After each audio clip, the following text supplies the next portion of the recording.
Yes, gandang hapon din sa iyo, Bombo JB. Sunday nga na naman ngayon. Ito na naman, magandang topic. Ito, baha Mm, nga ang dagupan eh. Ang problema ng baha, ang mga tao, hindi na lumalabas eh. yes po. Secluded na. Ang problema din ng tao, hindi lumalabas. Katulad din ng sinabi mo, medyo nga maraming nagtatago, maraming iba-ibang Mm, ginagawa, yes po, kasama Doc. na rin yung pagtatalik ng ano, yun Mm, ang nagiging yung mga opportunities ng ano, yung ano bang tawag nito? Communicable diseases eh. Kasi 'di ba, yung isang linggo na pag-usapan natin ay non-communicable. Ngayon, mm, ito mga sexually transmitted, ito naman communicable, mm. yung lilipat-lipat sa mga tao. So yan, magandang pag-usapan natin ngayon. Yes po, Doc. Pero bago pang lahat po, Doc, kamustahin po muna natin ang inyong kalagayan dahil ito nga nung binagyo tayo ay nakaranas din ng pagbaha sa ating lalawigan, maraming parte dito sa ating lalawigan. Pero sa inyo po ba, Doc, kamusta po ang kalagayan niyo ngayon? Ako okay lang ako kasi ilang araw na rin hindi ako nakakalabas, eh. Kaya, Mm, dito lang ako sa bahay. Alam mo naman, eh, ang lugar ko nandito sa ano, eh, di ko alam kung alam niyo na ang Burgos, eh. mm. Burgos dito sa harap ng simbahan. Eh, ang simbahan, 'yan talagang bahang-baha dito. Nakikita namin na lahat ng taong naglalakad, nakasakay. Eh, dati-dati ang traffic dito, eh, yung mga sasakyan four wheel, two wheel. Ngayon ang Mm, dumadaan lang bangka, traktor, kuliglig. mm.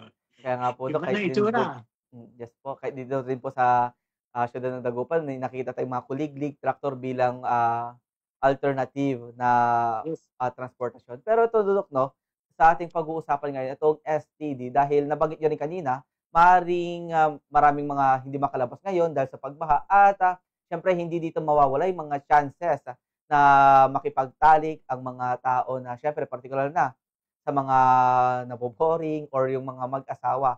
Pero eto naman, Doc Glenn, marami rin kasing naitatala na mga STD dito sa ating bansa, partikular na itong HIV. Pero ano po ba itong mga sexually transmitted diseases kung ating tawagin po? Ang actually sexually transmitted diseases marami naman 'yan, eh.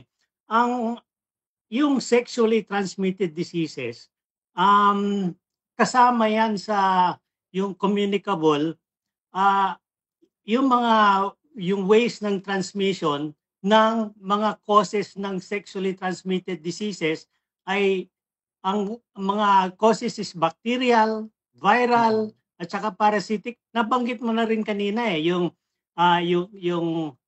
AIDS, di ba? yes po, AIDS Doc. is caused by yung human immune deficiency virus. Mm, Yung may mga genital warts caused by the human papilloma virus din. Pati yung genital herpes, yung herpes simplex virus.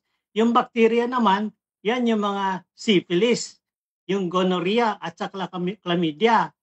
Pati yan yung mga parasites na binanggit natin. Bali tatlo nang binanggit ko. Yung mga kuto, mga pubic lice ang mm, tawag din. Sexually transmitted din, okay? Pero meron ding kategory na yung mga direct contact, mismong mga sugat lang sa balat pwede transmit ng mga infection eh. yes Yung po. mga body fluid exchange na banggit mo rin kanina, katulad ng laway, katulad ng seminal fluid, gano'n. Isa Mm, pang hindi natin nakakalimutan, nakasama din ang transmission ng yung body fluid is ito yung maternal fetal transmission. Kasi marami na mga pinapanganak na nga ngayon, bata, baby, yes fetus, po. infected na ng HIV.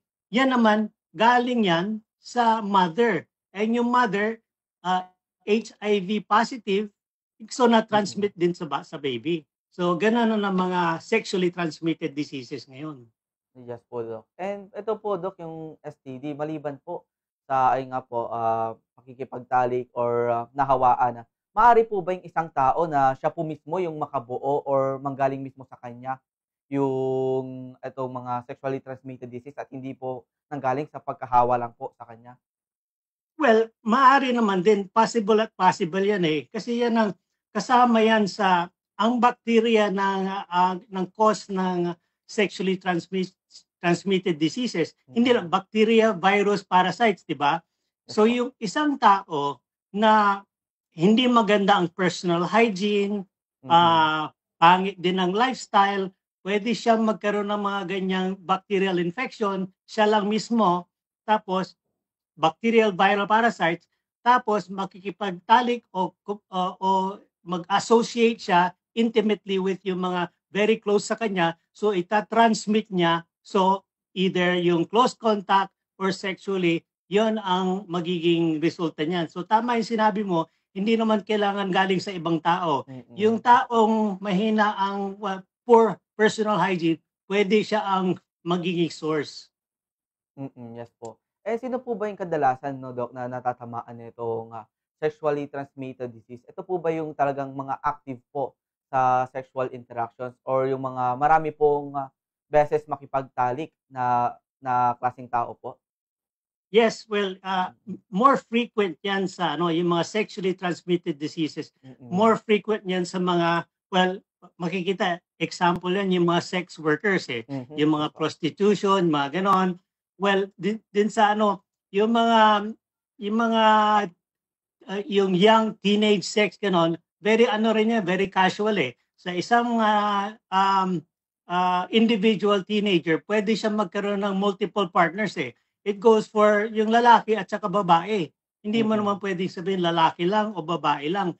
Both sexes can actually, have multiple partners, eh. 'Yan ang nagiging problema. Kung itong isang tao may multiple partner siya, pero isa sa mga partner nito marami din multiple partners. So nagiging geometric ang kuwan, eh, yung exponential ang spread ng sexually transmitted diseases dahil ito sa mga infected people. Yes po, Doc. Ayun po, Doc, 'no, matanong din po natin, once na nahawa itong tao na 'to ng isang STD, ano po yung mga karaniwan na nakikita pong mga sintomas para masabi po or mabigyan na siya ng clue na meron na nga po siyang ganitong klaseng sakit po? Well, karamihan ng mga symptoms ng mga sexually transmitted diseases, una yung symptoms ano, Mm. kung saan man pumasok yung infection. Well, eto i-touch ko yung portals of entry kung paano Mm. pumasok sa isang tao ang isang infection. Paano ba puwedeng pumasok? Merong oral sa bunganga, Mm. may anal sa puwet mismo, may Mm. vaginal, may penile at saka skin, nabanggit ko rin kanina. So depende kung saan pumasok, ano yung portal of entry, dun magkakaroon ng mga symptoms. Halimbawa nga, eto merong isang herpes simplex virus na from the genital to oral, magkakaroon ng blisters na sa bunganga. So may konting pain. Kung sa mga genitals, mga ano, mga private parts, meron din itching, okay? Mm. A little further in the yung infection, magde-develop din ng fever ang pasyente. Mm. So isang symptom din ng yung disease sexually transmitted could be fever din. Habang tumatagal yung fever, medyo nanghihina. So malaise yun, parang nanghihina ang tao. Okay, so yun ang mga symptoms, okay? Pagdating sa mga signs, ito mga signs, ito yung signs, yung nakikita naman ng doktor. Pag pumunta ka ng doktor, sinabi mo sa kanya, meron ka mga ganun nararamdaman, may itching, may pain, o kaya may fever. Yung doktor naman, gagawa siya ng examination. Ang makikita naman ng doktor, meron na mga discharges, yung mga nana sa mga ari. Yon, Mm. discharge. Meron pwede mga nagkaroon ng blisters, yung para bang bulutong, pwede rin yon. Yes po. Okay? Tapos, depende nga sa area ng infected, makikita ang doktor na merong yang sign, eh. So, i-associate yung doctor ng signs with the symptoms, susunod na yung mga laboratory test para ma-confirm yung diagnosis. Yes po, Doc, 'no.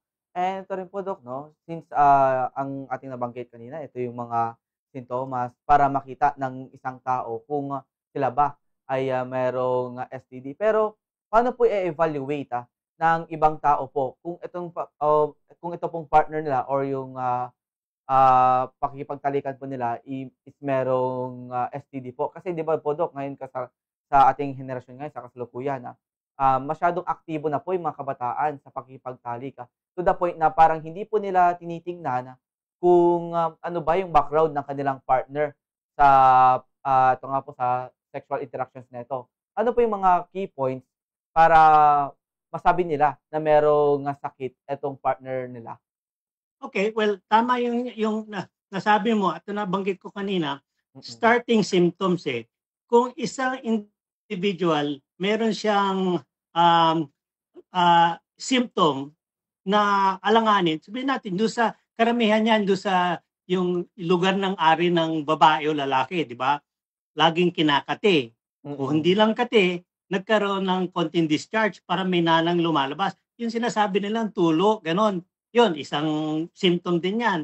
Tapos biglang nagkaroon ng fever. So yan yung mga symptoms na dapat isipin, baka sakali siya nagkaroon ng sexually transmitted disease. Pero sana nagumpisa yan? Dapat isipin ng isang individual, lalaki Mm. o babae, Mm.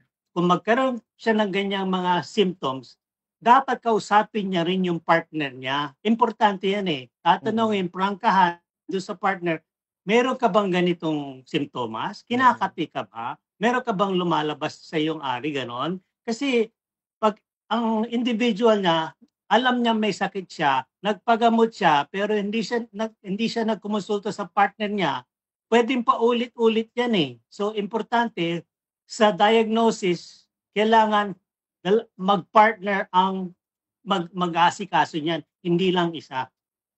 Yes po, Dok. And may ano rin po, Dok, mabanggit ko rin po dahil, may nababasa rin po tayong mga talakayan online kung saan, ang paniniwala po ng ibang mga netizens kung, maamoy daw po itong ari ng lalaki or itong ari ng babae ay may possibility daw po na merong STD ito. Totoo po ba ito, Dok?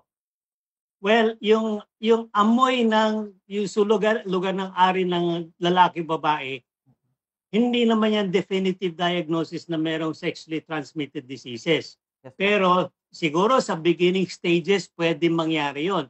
Kasi meron akong binanggit kanina ng poor hygiene. Yes Poor po. hygiene will lead to infection. Mm. Ngayon, may mga babae na very poor ang hygiene. May Yes. mga lalaki din very poor ang hygiene.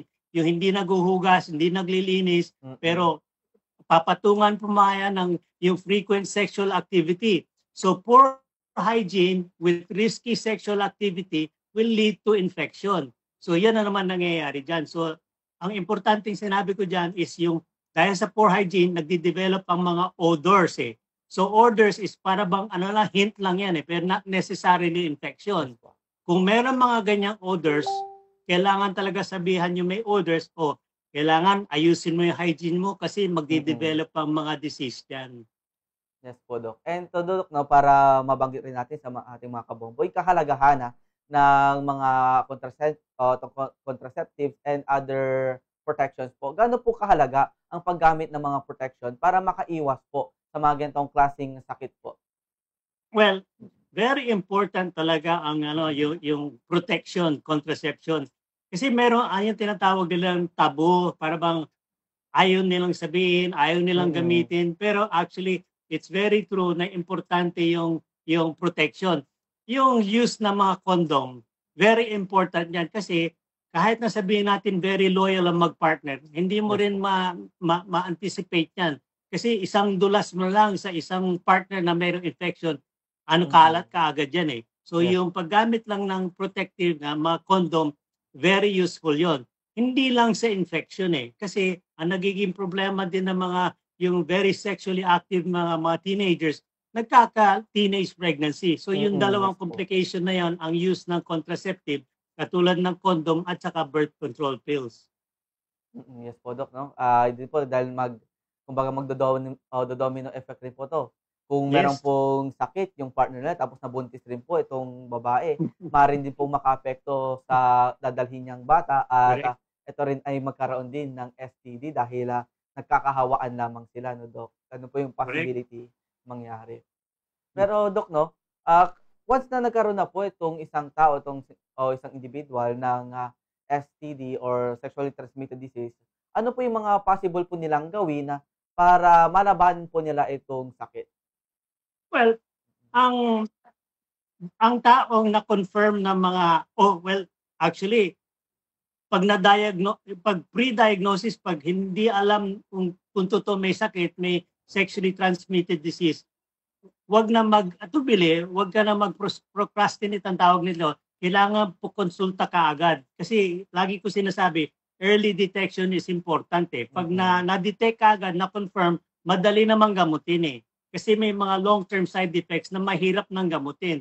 So importante kung na-diagnose na agad, umpisahan yung gamot, okay? Yes po. So yung paggagamot ng mga sexually transmitted diseases, iba-iba depende kung ano. So yung bacterial, antibiotic. Yung viral, wala naman talagang gamot yan eh. Pero siyempre supportive lang. Eh yung mga parasitic, meron din mga shampoo, magano pang importante yung hygiene, ganon. Pero ang prevention, which is sinasabi natin lagi, prevention is better. Yes po. Ang prevention ng mga sexually transmitted diseases, katulad sinabi din natin, protected sex, Yes po. proper hygiene, at saka very important, immune booster. Ganon. Ito na natural na ano natin, topics natin. Huwag nyo nang hintayin na magkaroon ng infection. Ngayon pa lang, umpisahan nyo ng mga immune boosters eh. Immune boosters come from yung magandang diet, yung iwas ng stress, at sa consumption ng mga healthy fruits and vegetables eh. Yes po, Doc. Pero ito po bang pagpapagamot po sa mga STD, meron na po ba siyang parang 100% successful rate po itong mga gamutan po? Or hanggang sa ngayon pa rin po ba, dine-develop pa rin itong mga gamot po ng mga para sa STD?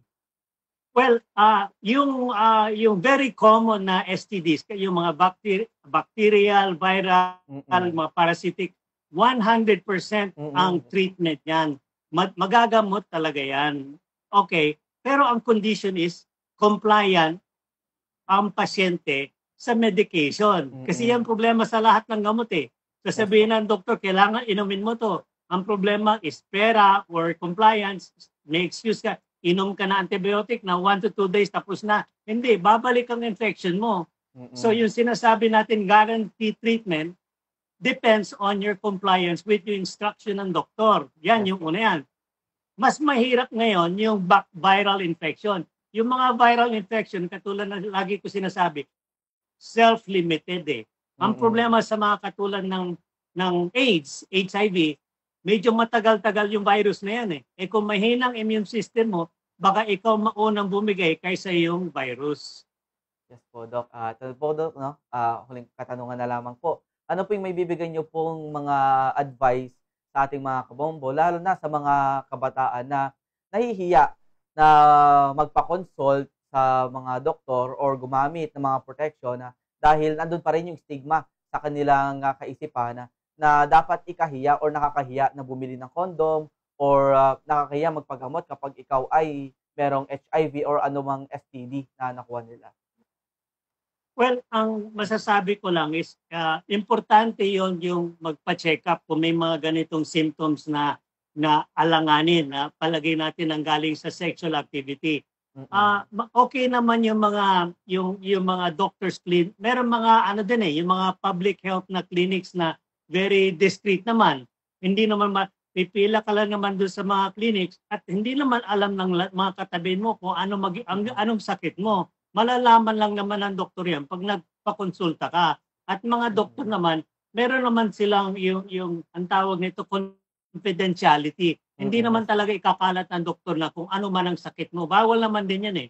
So dapat ang mga teenagers at mga sexually active people, huwag kayong mahiya, huwag kayong matakot magpakonsulta. Ang nagiging problema kung hindi nagamot ka agad, magmo-multiply yan sa lahat ng tao kung meron kayong additional na mga contacts eh. So just importante lang magpakonsulta para mapigilan ang spread. Yan po, Doktor. Maraming salamat po sa inyong ibinigay na oras muli para sa ating programa at mabigyan linaw ang ating mga kabombo regarding dito sa STD dahil syempre nakaka-alarma na rin ito, no, Doc, no? Dahil maraming mga kabataan din ngayon na hindi edukado regarding sa mga ganitong klaseng bagay. Maraming salamat po, Doc, and good afternoon po muli sa inyo. Okay, good afternoon. Salamat din.